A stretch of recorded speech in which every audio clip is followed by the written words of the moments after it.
On the runway sits the F-100 Super Sabre, the first American fighter to break the sound barrier in level flight. Even at idle, the jet hums with barely contained power.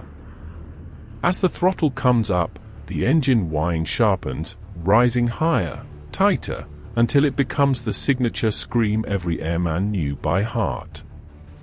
Heat blooms behind the tailpipe as the Super Sabre surges forward, its nose lifting with the promise of raw speed. In seconds, the runway falls away and the F-100 slices into the sky, leaving only shimmering exhaust and thunder rolling across the airfield. For pilots of the early jet age, this wasn't just takeoff, this was the future of American airpower taking flight.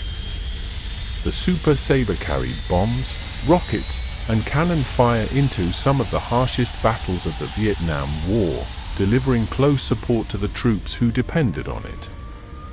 From the scream on the runway to the roar in the sky, this was the sound of a new generation of aviation, fast, fierce, and unmistakably American. If you have any photos or footage, please send us a message.